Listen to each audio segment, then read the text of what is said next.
Good evening, colleagues. It's 7 o'clock. In fact, it's 1 minute past, so we need to get started. It's the Cabinet meeting for HTC tonight, and it's the 10th of December.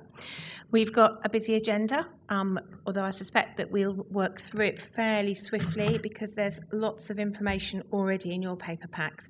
So, have I got any apologies for this evening? Yeah, apologies, Chair, from Councillor Pitt. Thank you. So we move then to item 1, which is the minutes of our meeting on the 12th of November.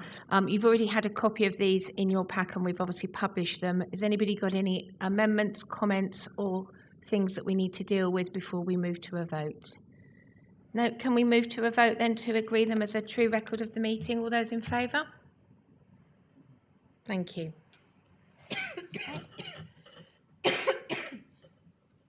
Thank you. Can we move then to item 2, which is members' interest? Does anybody have a pecuniary interest that they need to register at this stage?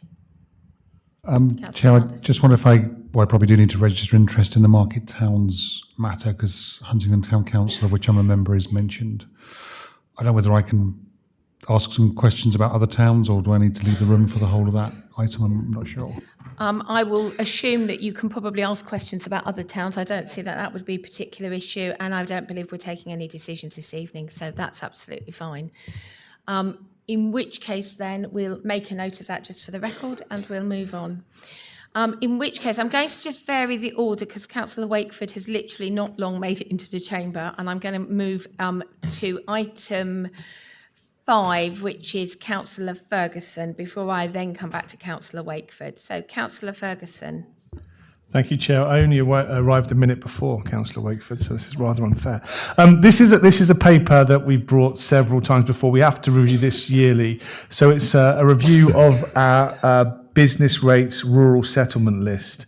And basically the government defines 2 classes of settlements. Those which populations of less than 3,000, which are rural settlements, and those with populations above 3,000, which are urban settlements. For business, certain types of businesses in rural settlements are entitled to business rates relief. And so what we have to do every year is check that any population changes in those settlements haven't pushed rural settlements into the urban category, or indeed urban settlements into the rural category. This year there are 3 rural settlements which have risen above 3,000. So those are Buckton and Diddington and the Stookleys.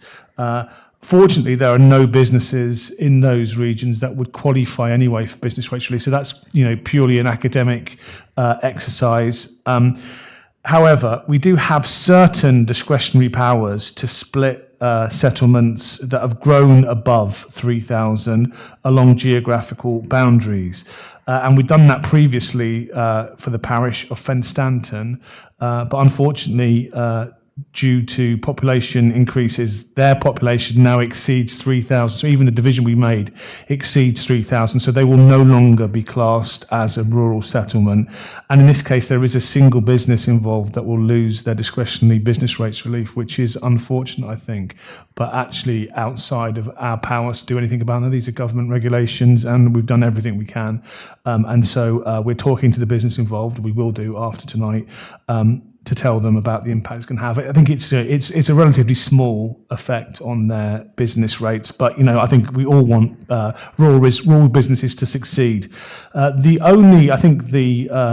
overview and scrutiny was completely supportive of this approach. The only comment came from Councillor Hassell, who suggested that the parishes of Buckton and Diddington be split into 2 separate discretionary areas because they are 2 geographically diverse areas. That wouldn't affect any businesses in Buckton, it wouldn't affect any businesses in Diddington, but it might in the future, Diddington being a small parish, give them the opportunity to open a business there with concessionary business rates, which I think is a very good idea.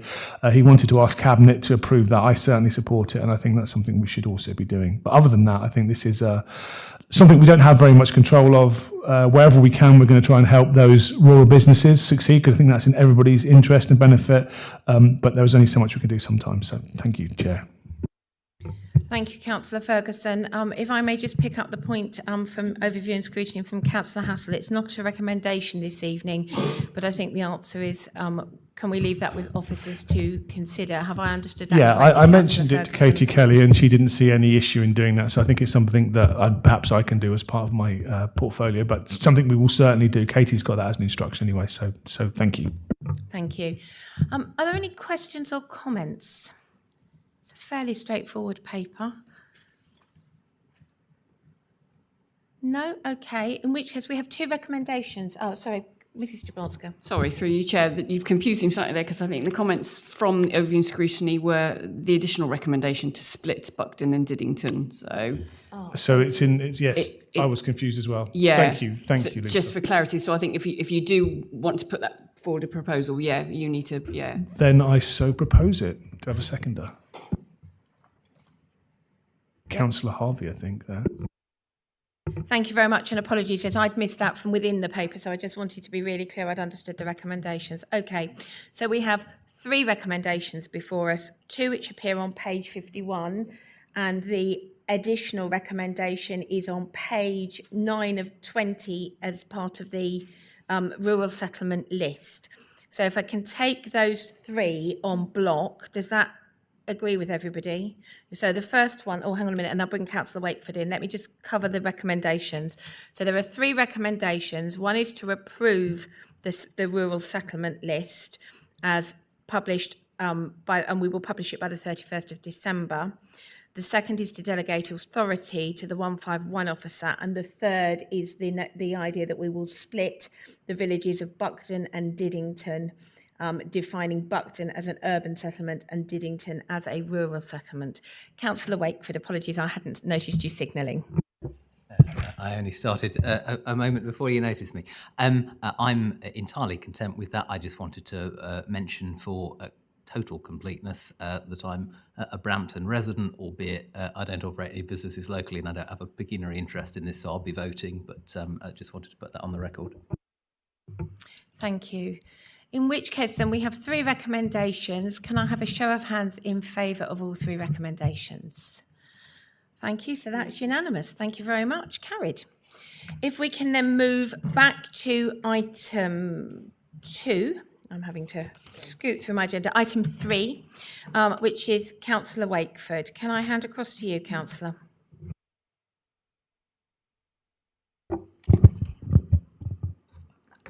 Thank you, and my thanks to Councillor Ferguson for letting me catch my breath as I walked in the door for the 30 seconds more he had than me.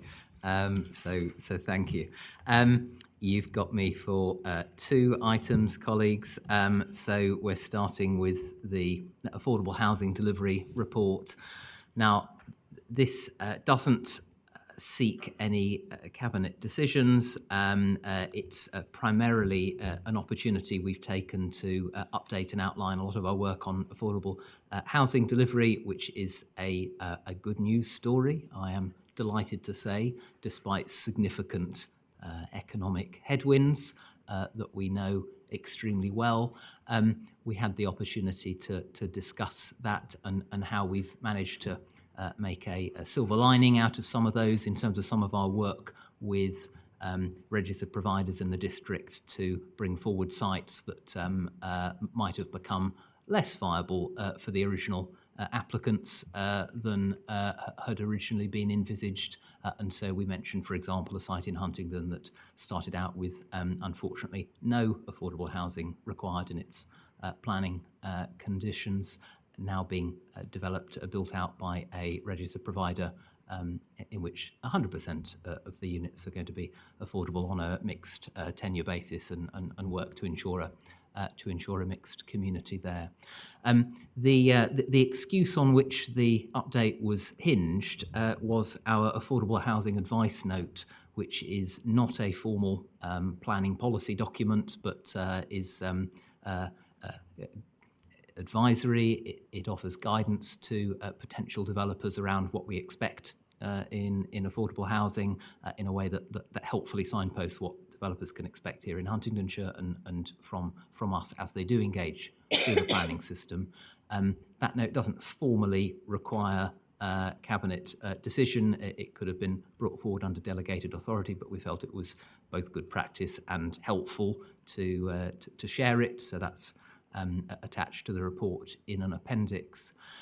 As part of bringing that forward, we built the update around it. So colleagues will have seen that. It is one of our corporate plan actions as well, which is one of the other reasons I was keen that Cabinet had formal sight of it, because I know we'll all be pleased to see it. So discussion at scrutiny was a discussion around some of what we're doing, offered some explanations about some of the definitions, which I'm pleased to say our head of Housing and Regeneration, whose job title I may have got the wrong way around, Pam Scott, accompanied with me with her years of experience in this area, explaining a lot of this to scrutiny members. We also were able to remind colleagues about the rural exception site provision and how that works differently to ordinary planning applications in our local plan, as Councillor Sanderson will know better than me as well. So I think we had a helpful discussion. The comments from scrutiny are picked up in the papers. Primarily those reflect explanation and clarification given around what was in the report and to inform people's understanding. I don't think there were any material proposals of change around the housing advice note itself that's in the appendix. So I think we're proposing to move forward with that as is, subject to any final officer tweaking that's required. So I'm open to colleagues' comments, but I think that is all the overview I felt it needed here. Thank you very much, Councillor Wakeford. Councillor Taylor's quick off the mark this evening. Councillor Taylor.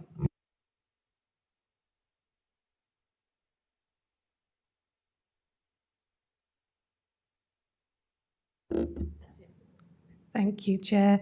Just noting, I mean, we've got a policy level of 40% affordable housing on, excuse me, on some developments. But I'm just noticing it, and I'm just trying to understand. Alconbury Weald is currently providing 10.12% affordable housing, whilst Wintringham, which is St Neots, is delivering 23.9%. So when they say currently, do they mean in that stage of development or currently through the whole development when it's already done? And I'm presuming if it's just in the current amount that's just going through, that's why there's a difference in percentage between Alconbury Weald and Wintringham. Bearing in mind, Alconbury Weald development had started many years before Wintringham. I'm just trying to understand those figures.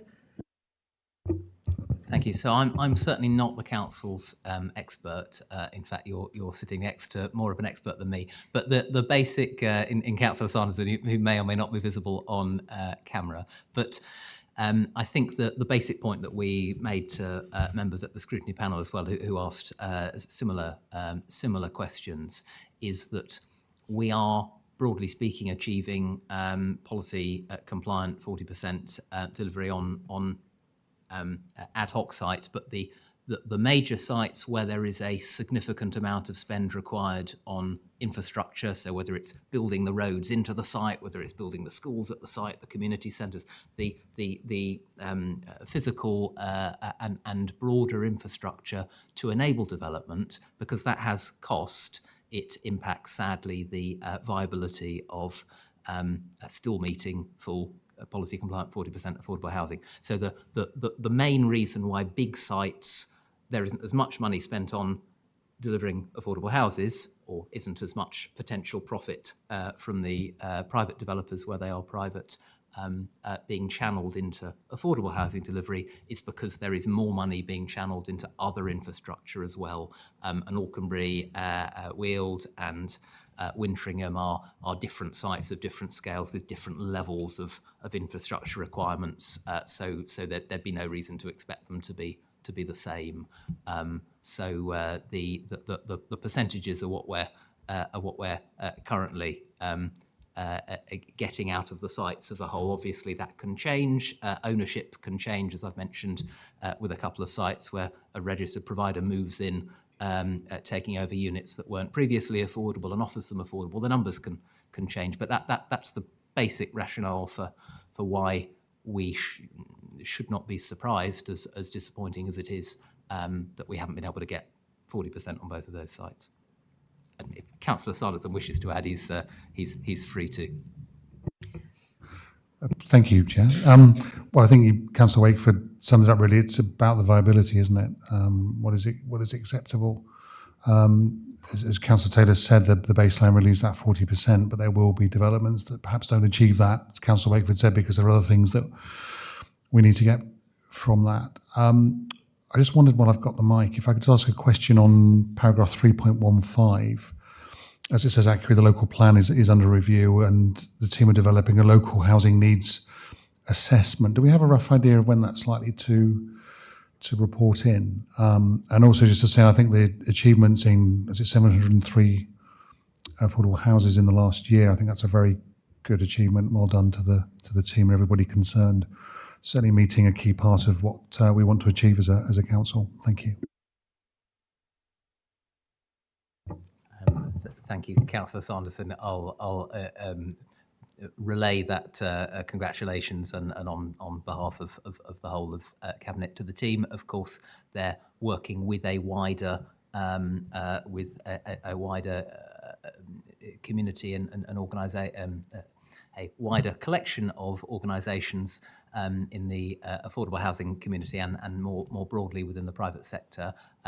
But we obviously have to make our own luck in terms of the uncertainties, and so getting the best that we can out of the situation that we find ourselves in the wider economic picture is a core part of the role. The work to replace the housing market needs assessment and the Herne work, I certainly don't want to commit officers to precise timescales. I think we talked last week about work on that being done next year, but we can certainly pick up the more specific timescales offline if that's helpful. Thank you. Councillor Ferguson. Now I'll come back to Councillor Taylor.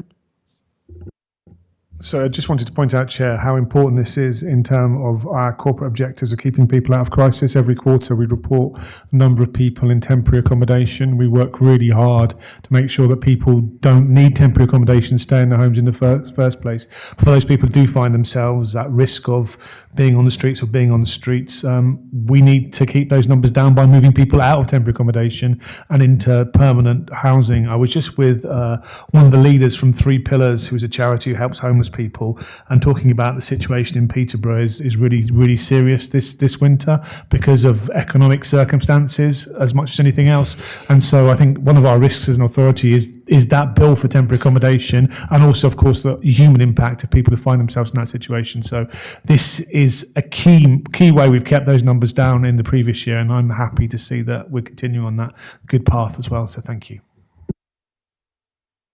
Thank you, Councillor Ferguson. Councillor Wakeford, did you want to come back in? If I may, only briefly, I think that point's really well made, Councillor Ferguson, because at one level we don't have our own housing stock. So one from the outside might ask, well, what do we need a strategic housing function for? And I think this report and the observations he's made absolutely articulate the answer to that, which is that we want better than to just see what the wider market delivers for us. We want to engage, to support, to bring partners together, to matchmake around sites in order to deliver the best we can for our residents, both those who don't have homes and those who want more options around where they live as well. Thank you, Councillor Wakeford. Just before I bring Councillor Taylor in, one of the things that those of us around this table will know, and we've reported it to Council, but those watching may not, is that the Corporate Peer Challenge did in fact note that that's a considerable number of affordable homes delivered. And I don't think I had fully appreciated how unusual that quantum is. And it was noted that actually we should be incredibly proud of that achievement as an organisation. So that just, I think, gives us a benchmark of what we might consider to be fairly normal and we're very pleased, is considered actually a significant number of affordable houses delivered actually at a time when others are finding it incredibly difficult to do so. Councillor Taylor. Thank you, Chair. It doesn't want me to speak, I'm sure. So no, thank you for your explanation, Councillor Wakeford. But I just want to see some more figures, if it's possible, not to make any more work for officers. But on Alconbury Weald, that development has been going on a long time. So I want to see how many houses not in percentage, I want to see how many houses we have produced affordable on Alconbury Weald, and also how many houses so far we have produced on Wintringham. Wintringham is very early stages, and we've got 23.9% against Alconbury Weald, which has been going for a long time, at 10 to 12%. So I just want to understand proper, how many houses we've got against the amount on each development so far. If I may come in, Councillor Wakeford, I'm sure officers can provide us with that, and equally will be able to give us an explanation of the decisions around planning that were made at the time that each of those developments came through. Having sat on planning for a long period of time personally, there will sometimes be decisions about affordability and viability on each different site, and I'm sure officers will be able to provide that level of detail and therefore give an explanation about what the targets were that were agreed and the viability tests. And I can reassure you that our officers push very hard on viability and get independent advice to make sure that we are robust with all developers in that expectation. But yeah, I'm sure we can provide that level of detail. Councillor Wakeford. Yes, indeed. Officers have that information. It's not in the report in front of us.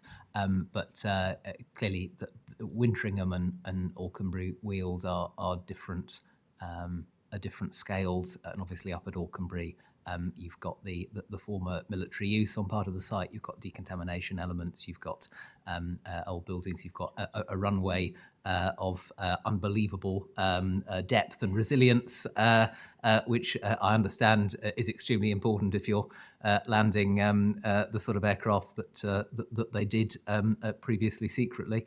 But it takes a lot of work to pull that out, to put a park in part of it. So it's a reflection of the costs of working on the site.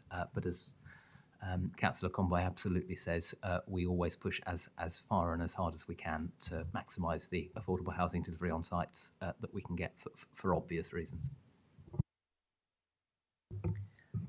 So unless there are any more comments, then we've got a paper to note.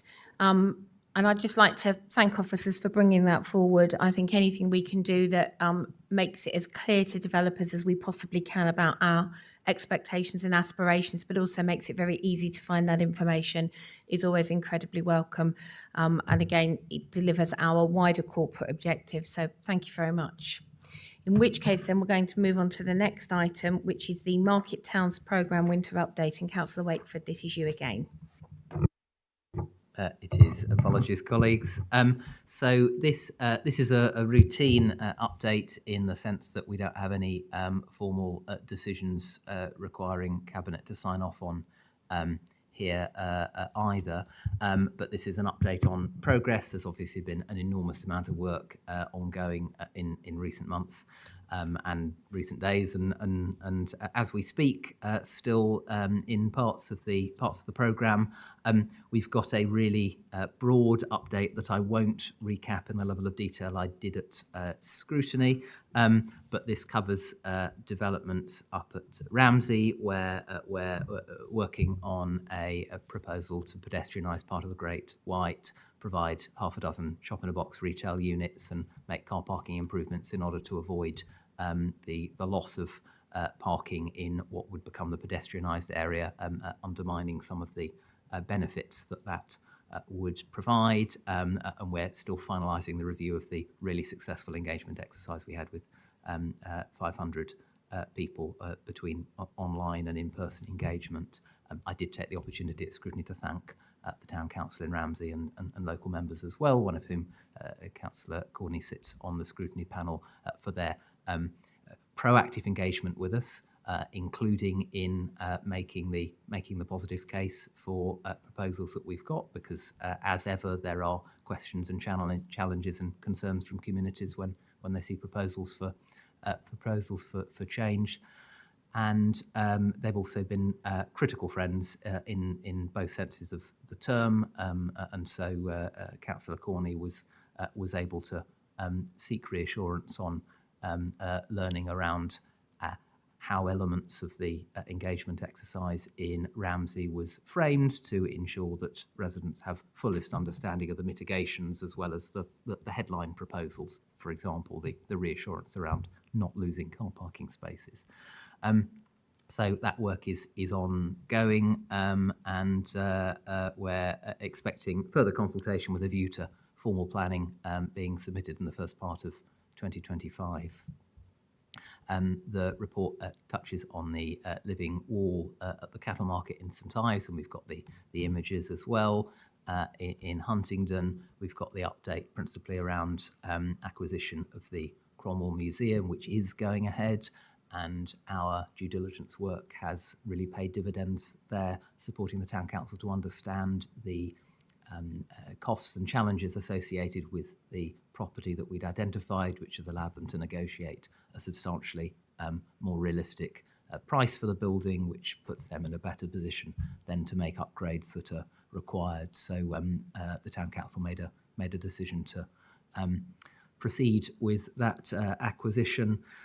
So that's a really positive step in supporting the Cromwell Museum. That's not the final step, because there will now be seven-figure sums required from potentially the Heritage Lottery to support the kitting out of the museum additional building. But what we're doing is putting them in a position to access those funding pots, which they wouldn't have been otherwise without a property to put bids on the basis for. So we're using the six-figure investment we've got in order to put them in a position to access seven-figure funding as well. So I know we're all really excited to see how that pans out, and I don't only say that as a Huntingdon representative on the district, and we have Huntingdon Town Council around the table as well.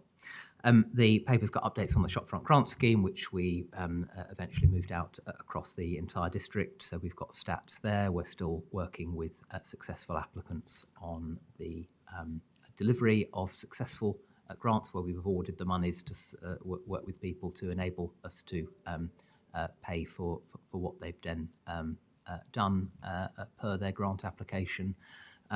So we're close to new applicants, but there's certainly work going on with existing applicants there. So the numbers in the table are provisional at point of publication, and those are being updated over time.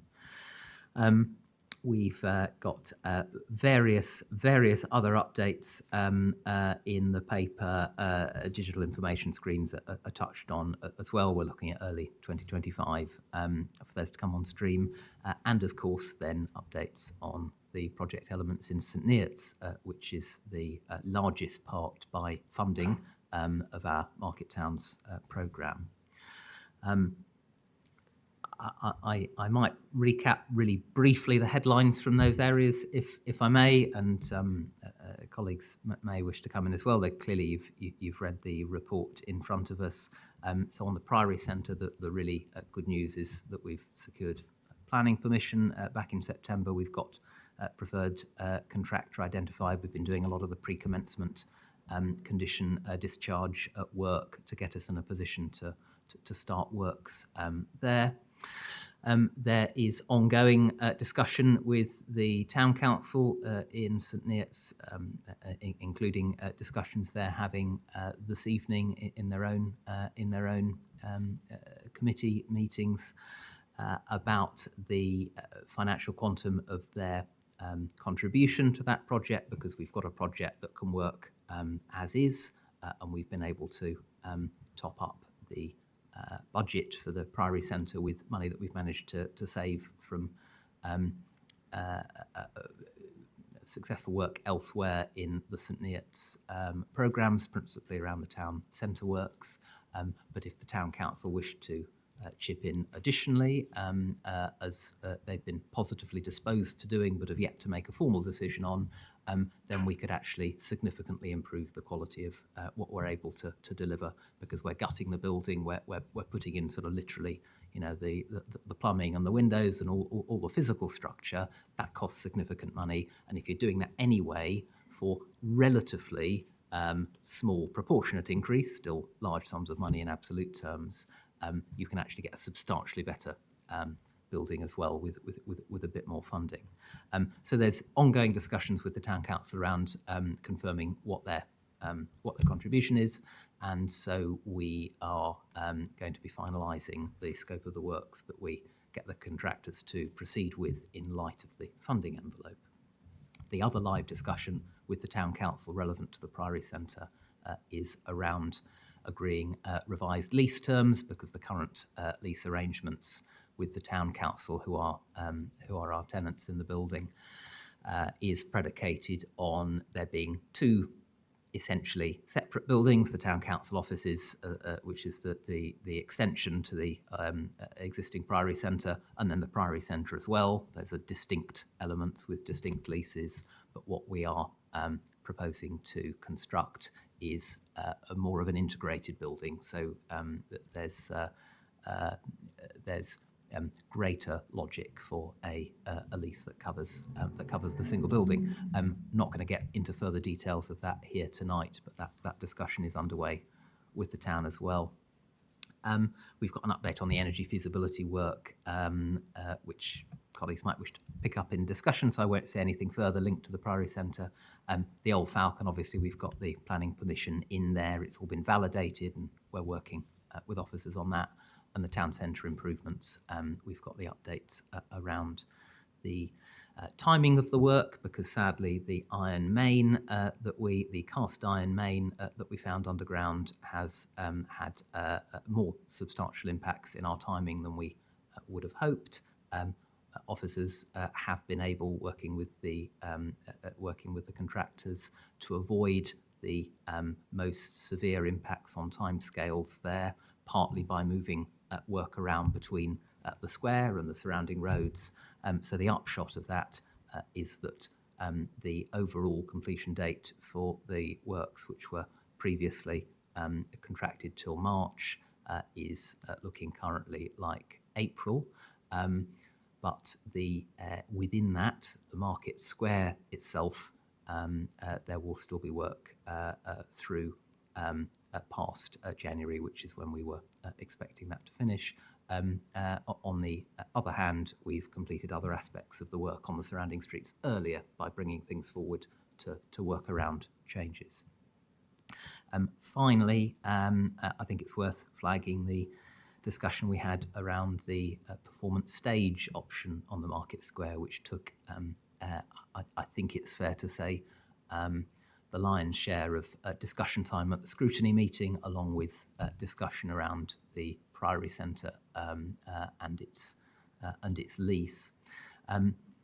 Colleagues will be aware we've recently concluded a second engagement exercise around options for a stage on the Market Square, as part of the work we've done to work up proposals for an option that we could invite the Town Council to consider whether it wished to take forward in terms of providing a permanent stage on the Market Square in St Neots. No decision's been taken that there should be one, but we've previously committed to working that up. We've had feedback from residents and from some members on the scrutiny panel last week, querying the lack of a none of the above option in our engagement exercise, asking why residents couldn't say they didn't like any of the options. And the explanation I gave back was that, of course, that there was scope in the any comments box to offer that comment, but primarily what the purpose of the exercise was around was seeking input on some specific options that had been produced. If we were to move forward with a permanent stage, what do you think of these options? The scale of that engagement is I would predict, not on the level of engagement or consultation that the Town Council would wish to engage in making the more fundamental decision about, do we want to engage with this, do we want to move this forward at all. So we were able to just clarify what the scope of that work was. So there is no stage that's going to appear unless or until the Town Council decides it wants to proceed with that, with our assistance in light of the report that we give them, further to the design work that's been done, the early stage design work and that consultation. There was, I think, upwards of 2 hours of discussion on this item, and so I commend Democratic Services colleagues for distilling that down into just 2.5 pages of notes. They're better at editing than me. I think I have touched on some of the most significant areas, so around the stage, around the Priory Centre, and around the lease. We gave reassurances around some of the funding sources as well, and that even in case of a change of mayor at the combined authority in May, which Councillor Martin asked about, we are confident that the funding agreements we've got from CPCA are robust, and we'd expect those to still be honoured. So I will stop talking there, colleagues. You'll be pleased to hear. Happy to pick up any questions, but I hope that's helpful. Thank you very much, Councillor Wakeford, and a huge amount of work being represented in this paper. And yes, I also note that colleagues did very well to distill it down, given the wide range of interest. Are there any comments or questions? Councillor Davenport-Ray is quick off the mark. Thank you, Chair. First, I wanted to touch on the Cromwell Museum. I'm so glad that we're able to support them in this way. When we think about Huntingdonshire and what the public tell us they think about Huntingdonshire, they identify it with Cromwell, and it's so important. Inward investors are interested in it, as we saw at our showcase event, and it could really support the tourist economy of Huntingdon Town Centre. So I'm very glad we're involved in that project. I had the opportunity to go have a look around the Market Square earlier this week. I'm really happy that the northern side has been, we were ready to open that up so that local people can see how some of the planting is going to work, especially the monks. This is a very sensitive topic locally about our monk statues. Have they been kept safe during the time? And now some of them have been revealed.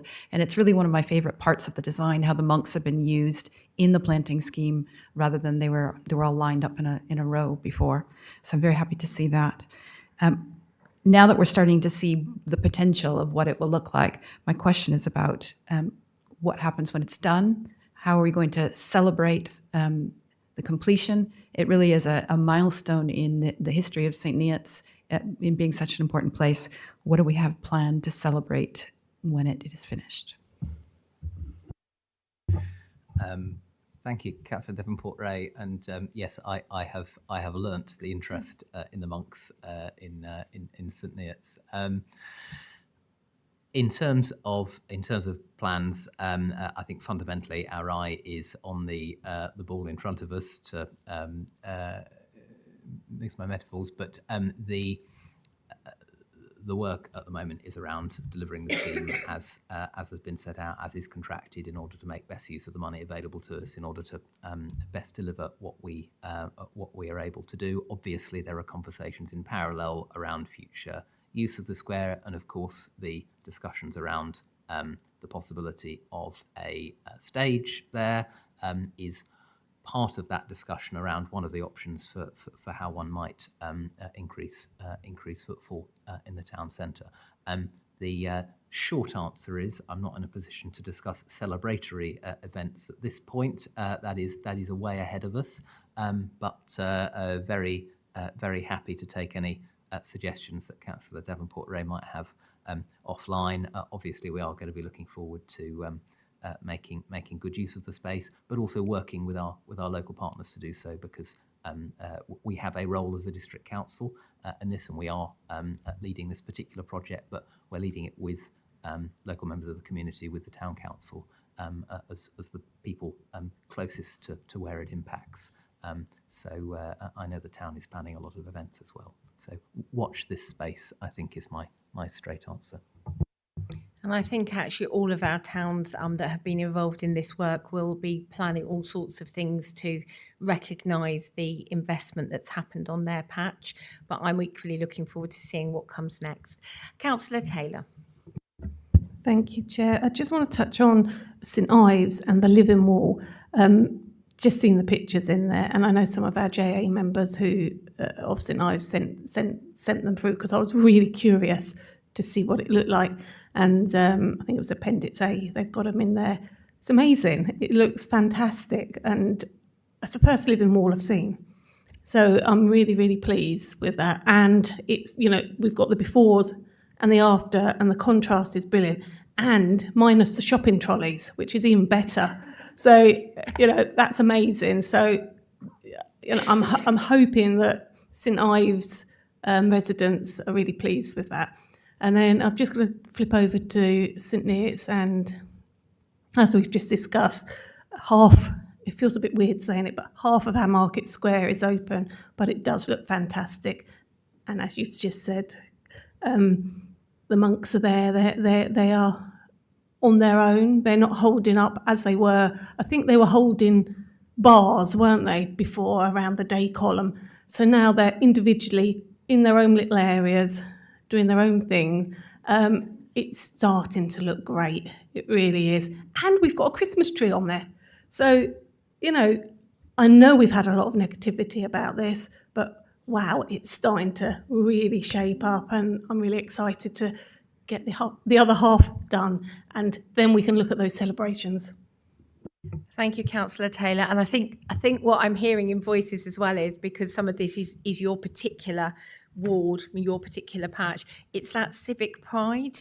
And I think that's really important. And I know councillors in St Ives have equally commented about the green wall, and what I've heard in voices is that civic pride about being really proud of something that's happening on their patch.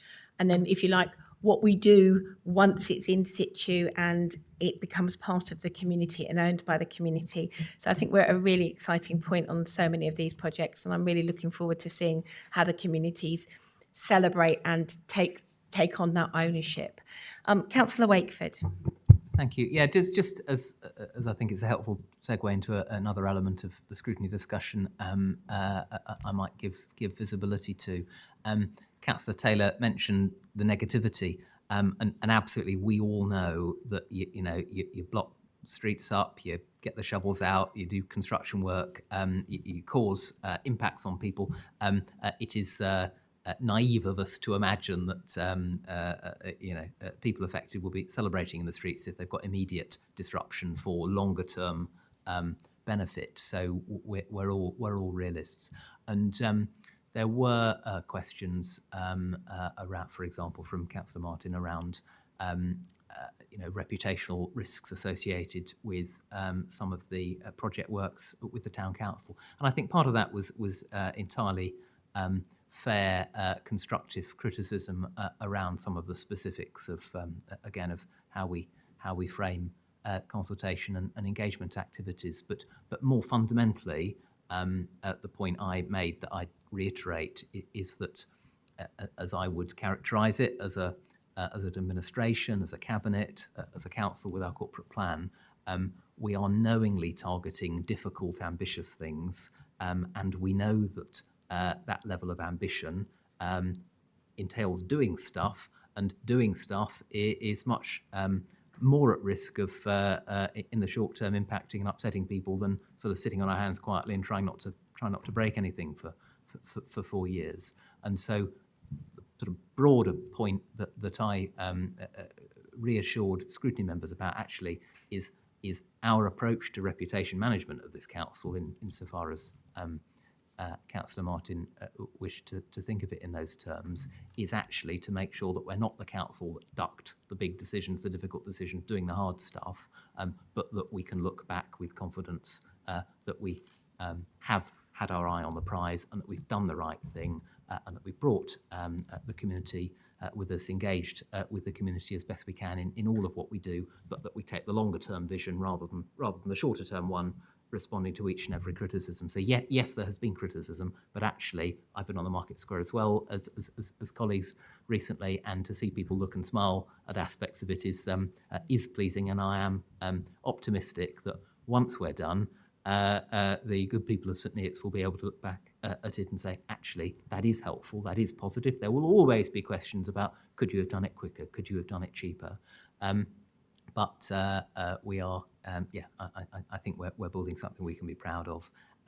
And of course, a large part of the hard work has been underground anyway, which residents won't even notice unless or until we get heavy rains, when sorting out the drainage has been significantly, I think, significantly important to what we've been doing as well. Councillor Taylor to come back in, and I noticed that Councillor Ferguson has indicated. Thanks, Chair. It's just going to be really quick because I think one aspect of the development throughout the whole of St Neots, and particularly the Market Square and around the Market Square, is the quality of the workmanship. And I've been in there as Councillor Ferguson, watching them put in those blocks one by one into the square, and they have to have all different cut. They're not allowed to have the same colours next to each other, so they have a special pattern that they've got to adhere by. The quality is really, really good. So I just want to sort of applaud the workmanship in the workforce that it's Taylor Woodrow, isn't it? Yeah. So just a well done to them.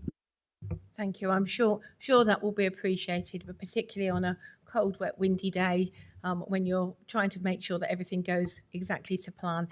Councillor Ferguson. Just wanted to add to that, actually. So I think Councillor Wakeford said, perhaps we could have done it quicker, we could have done it cheaper, but we couldn't have done it at better quality. And amongst all the negativity, and there seems to be negativity around everything we do at the moment, there has been encouraging voices now when people are seeing the quality of the work. I think all of us struggle a bit with imagination when you see hoardings and can't see what's going on behind them. But now the hoardings are slowly being able to be pulled back. People are noticing the quality of the work. And I think, for a month's delay, for something that's going to last us for decades, I think it's a price worth paying. So I understand the anxiety, but I too am looking forward to being able to celebrate this significant piece of work. And I think some of our other market towns are looking, and I suspect are going to be asking, can they have more in time, because they will be looking at the scale of the work, and I suspect a little enviously in places. So I'm hoping that in time we might have more funds at our disposal, but I think what's been achieved with what looked like a big amount of money, but actually has to go a long way. And actually in these kind of projects, actually, it's a relatively modest amount to achieve the scale of what's been set before us. Are there any other comments or questions? In which case, the paper is to note. Councillor Wakeford, thank you very much. And we look forward to, obviously, ongoing updates as and when they come forward. But it's always lovely when you get to the stage in a project, which I think we are now in a number of these locations, where we're starting to see the tangible outputs after the considerable investment that goes on behind the scenes, both in doing the sort of the groundwork and the paperwork, but actually in some of the projects, actually genuinely the ground up work, before you get to see the nice stuff that you see at ground level. And I'm particularly looking forward to going to see the monks, because I confess I haven't yet seen them in situ. So I'm thinking a visit to the Market Square may be in order fairly shortly. In which case then, can I move us on then, please, to the last item, which is Councillor Taylor. And this is the Hinchinbrook Country Park Joint Group update, please. Thank you, Chair. I'll be very brief because you've seen the agenda. I'm going to just start with something that's been over the recent few months and before that, close to our residents' heart, which is flooding. So even Hinchinbrook Country Park has had issues with it, and that's caused delays to the planned work. However, the end dates of their work and their planned work is still achievable, so that's all on target. Within the flooding and the adverse weather as well, unfortunately, the Wild About Huntingdonshire Festival had to be postponed, but they are hopefully going to be rearranged for the spring of next year, so that's really good. New commercial manager being appointed and ready to start in the new year, so that's really good.